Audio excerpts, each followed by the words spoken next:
नमस्कार दोस्तों, स्वागत है आपका हमारे only tricky mathematic YouTube channel में। दोस्तों, यूपी एंड झारखंड पुलिस की तैयारी के लिए हम लोग हिंदी का सेकेंड पेपर को देख रहे हैं। ठीक है, तो हिंदी का फर्स्ट चैप्टर हमने लिया था जो कि संधि था, और उसको बहुत ही आसानी से और ट्रिक से हम लोग देखें।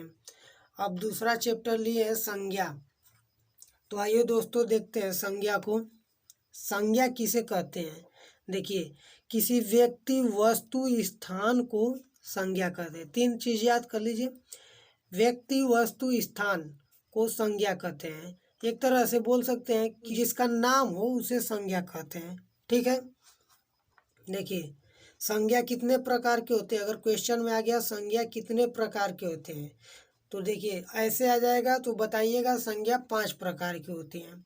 लेकिन अगर दे दिया कि व्युत्पत्ति के आधार पर संज्ञा कितने प्रकार की होती है, तो व्युत्पत्ति के आधार पर संज्ञा 3 प्रकार की होती है। ठीक है, और अर्थ की दृष्टि के आधार पर 5 प्रकार की होती हैं। देखिए कौन कौन। तो पहला व्यक्तिवाचक संज्ञा, दूसरा जातिवाचक संज्ञा, तीसरा द्रव्यवाचक संज्ञा, चौथा समूहवाचक संज्ञा, पांचवा भाववाचक संज्ञा। पहला देखिए व्यक्तिवाचक संज्ञा। देखिए, जो संज्ञा किसी विशेष व्यक्ति, वस्तु, स्थान का बोध कराती है उसे व्यक्तिवाचक संज्ञा कहते हैं। ठीक है, जो संज्ञा किसी विशेष व्यक्ति, वस्तु, स्थान का बोध कराती है उसे व्यक्तिवाचक संज्ञा कहते हैं। जैसे देखिए राम, गंगा, भारत, हिमालय, पूर्व। ठीक है, देखिए राम किसी लड़का को बोल रहा है राम, तो मान लीजिए कि बहुत सारे लड़के हैं, लेकिन उसमें से एक लड़का है जिसका विशेष एक नाम है राम। ठीक है, वैसे ही गंगा, देखिए बहुत सारी नदी है, लेकिन एक जिस नदी का नाम रख दिया है गंगा, तो देखिए ये विशेष हो गया, तो इसे व्यक्तिवाचक संज्ञा कहेंगे। ठीक है, उसी तरह आइए देखते हैं जातिवाचक संज्ञा।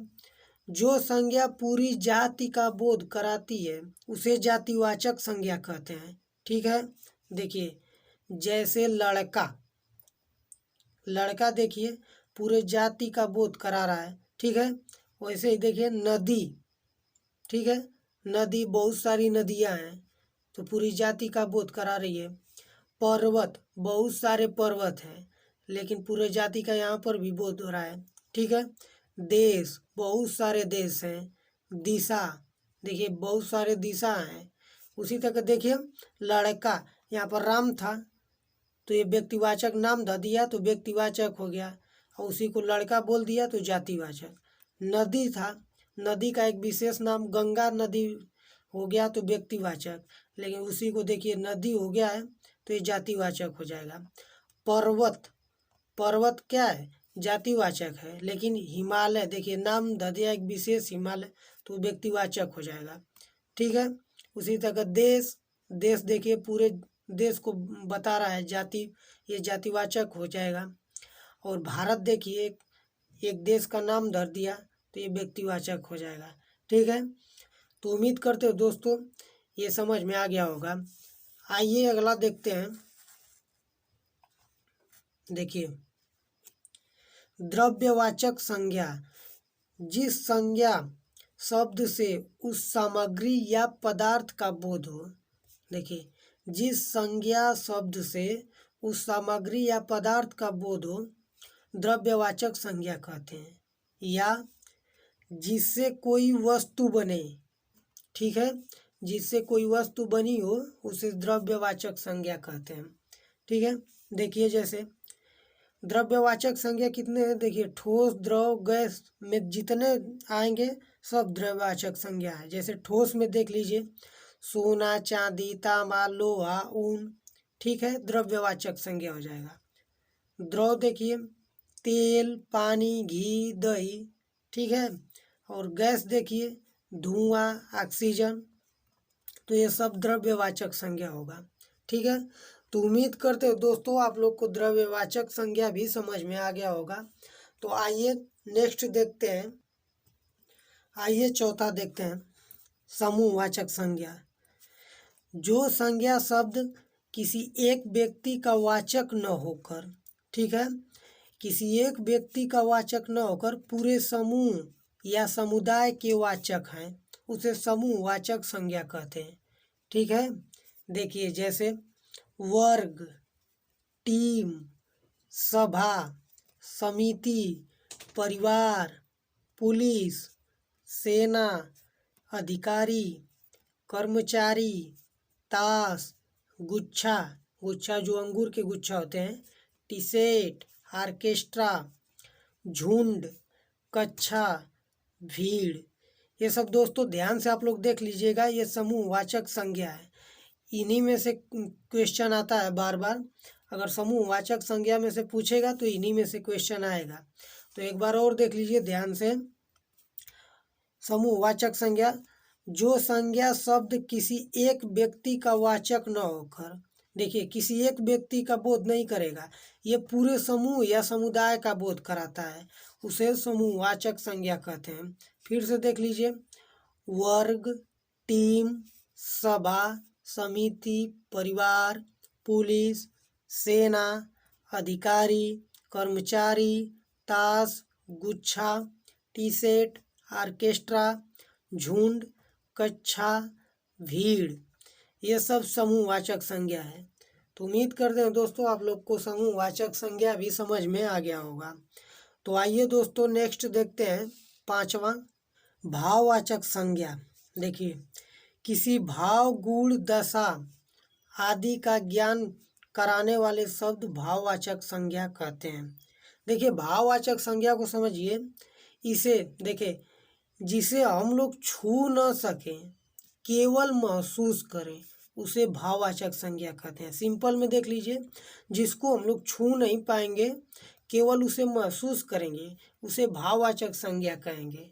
जैसे देखिए क्रोध, क्रोध को हम लोग कभी नहीं छू पाएंगे, बस महसूस करेंगे कि हाँ क्रोध हो रहा है।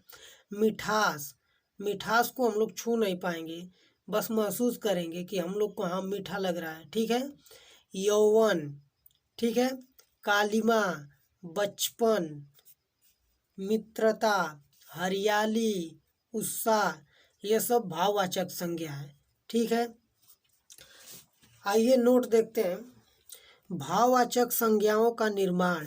देखिए भाववाचक संज्ञाओं का निर्माण कैसे होता है।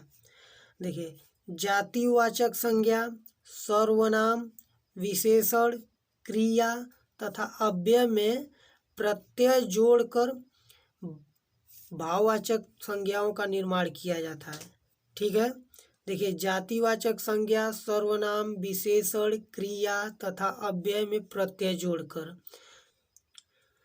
प्रत्यय में देख लीजिए, प्रत्यय में आव, त्व, पन, ता, अन, ई आदि, देखिए यही प्रत्यय है और इन्हीं प्रत्ययों को जोड़कर हम लोग भाववाचक संज्ञाओं का निर्माण करते हैं।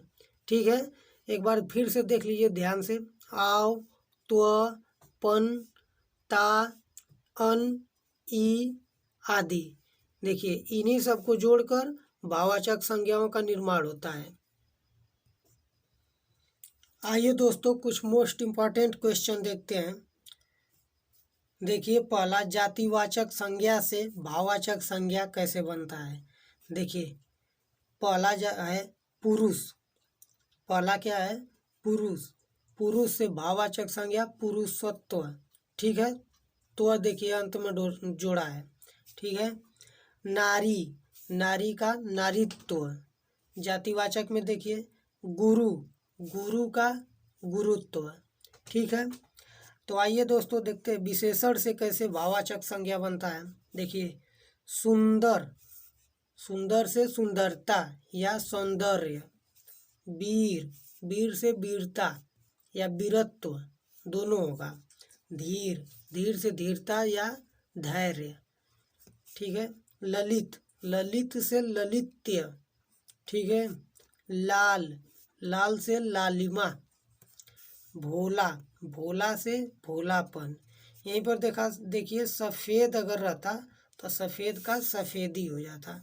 ठीक है, देखिए क्रिया से भाववाचक संज्ञा कैसे बनता है। देखिए घबराना, घबराहट। ठीक है, थकना, थकान, थकना का क्या हो जाएगा? थकान। चढ़ना, चढ़ना का चढ़ाई। भटकना, भटकाव। ठीक है। अब देखिए सर्वनाम से भाववाचक संज्ञा। अपना, अपनत्व। मम, ममत्व। निज, निजत्व। ठीक है। अब देखिए अव्यय से भाववाचक संज्ञा। दूर, दूर का दूरी। निकट, निकट का निकटता। देखिए ई जोड़ा है इसमें, इसमें ता जोड़ा है, ई जोड़ा है, ता जोड़ा है, यही सब जोड़कर बनेगा। नीचे, नीचे का निचाई। ठीक है। समीप, समीप का समीपता। तो उम्मीद करते हो दोस्तों आप लोग को ये वीडियो काफ़ी अच्छा लगा होगा, और अगर आप लोग को ये वीडियो अच्छा लगे तो please like, comment and subscribe करिए। चलिए दोस्तों मिलते हैं नेक्स्ट वीडियो में, तब तक के लिए जय हिंद।